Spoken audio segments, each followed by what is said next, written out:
Hello students, welcome to perfect PT and IELTS classes. आज हम बात करेंगे आइल्स राइटिंग टास्क 1 के बारे में, जिसमें आज मैं आपको सेंटेंस स्ट्रक्चर्स के बारे में बताने वाली हूँ, जो कि आप वाइडली यूज कर सकते हो बार, पाई एंड टेबल चार्ट में। और ऑफ कोर्स आपका राइटिंग टास्क 1 3 बैंड्स का होता है, जो कि वैरायटी ऑफ सेंटेंसेस मांगता है।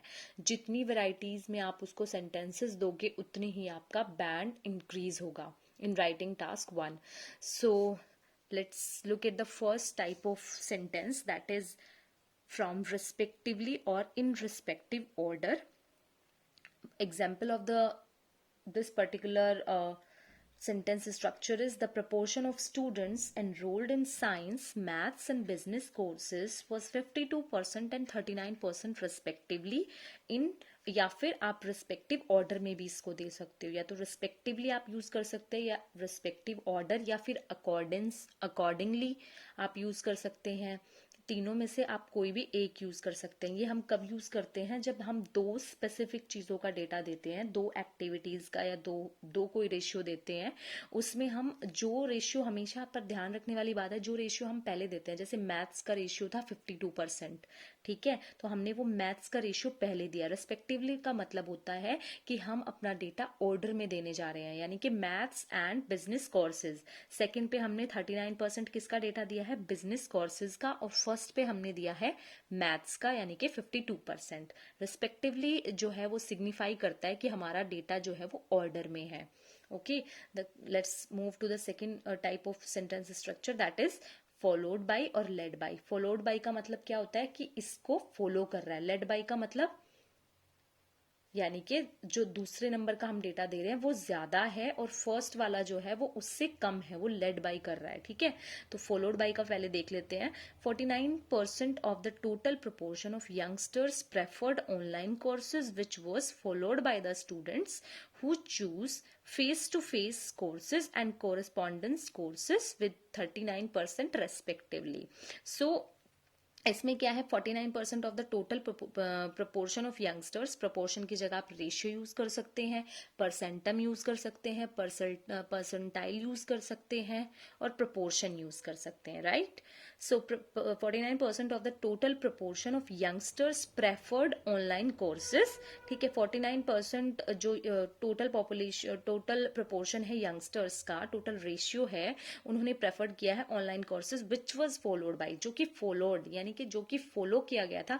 फॉलोड बाई में हम 49% से कम रेशियो देंगे, यानी कि जो 49% के थोड़ा सराउंडिंग होगा, लाइक 49% से ज्यादा नहीं दे सकते हैं, 49% से हमें कम ही डेटा देना होगा, राइट। 39% हो सकता है, 40% हो सकता है, 48% हो सकता है, ठीक है। So 49% of the total population of youngsters preferred online courses which was followed by the students who choose face to face courses and correspondence courses with 39% respectively, यानी कि जिन्होंने जो फॉलोड बाय जो स्टूडेंट्स हैं who choose face to face, इसमें मैंने दो datas दिए हैं, यानी कि who choose face to face courses and correspondence courses with 39%, यानी कि दोनों का ही डेटा इनका एक रहा है, 39% for courses and for face to face courses and correspondence courses. So ये सेंटेंस स्ट्रक्चर बहुत वाइडली यूज होता है राइटिंग टास्क 1 में। And second type of structure is part from like followed by and led by, that is led by the, इसमें हम use करेंगे the proportion of students, इसमें हम रिवर्स कर देंगे इसका। the proportion of students for online course was 39%, which was led by the percentage of students enrolled in face-to-face courses and correspondence courses with 42% and 49% respectively। यानी कि led by के case में हमारा 39% वाला डेटा पहले आ जाएगा, ठीक है। और लेड बाय मतलब ये इससे ज्यादा है, इसको लेड कर रहा है, ठीक है। लेड मतलब एक तरीके से इसको फॉलोड बाय इसको फॉलो कर रहा था, लेड बाय मतलब इससे कम है ये डेटा, ठीक है, इससे घट रहा है। जो सेकेंड वाला जो हमारा डेटा है उससे घट रहा है 39% से ज्यादा, ठीक है। हमारा आ जाएगा 42% और 49% respectively, right.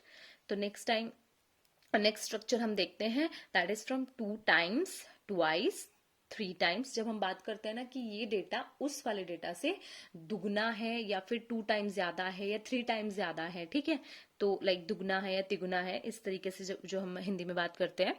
So the proportion of students या the ratio of students participated in dance was 2 times या फिर थ्राइस या फिर 3 times the percentage of students who were enrolled in other activities. ठीक है, आप इसमें बाद में ईयर्स भी दे सकते हो, जैसे कि the proportion of students participated in dance was 2 times in 2015 the percentage of students who were enrolled in other activities in 2016। आप इसमें ऐसे करके भी डेटा दे सकते हो, यानी कि ये जो सेंटेंसेस हैं आपको बहुत काम आने वाले हैं। इन स्पेसिफिकली मैं रिकमेंड करूंगी आप लाइन ग्राफ में भी इनमें से कुछ सेंटेंसेस यूज कर सकते हैं, बट वो मैं नेक्स्ट वीडियो में आपको बताऊंगी। लाइन ग्राफ के लिए हम लाइक एडवर्ब और सब्जेक्ट के साथ कैसे यूज करना है, ठीक है, एडजेक्टिव और नाउन के साथ हमें कैसे यूज करना है, ओके, लाइन ग्राफ के लिए। So these sentences are basically for bar, pie and table chart.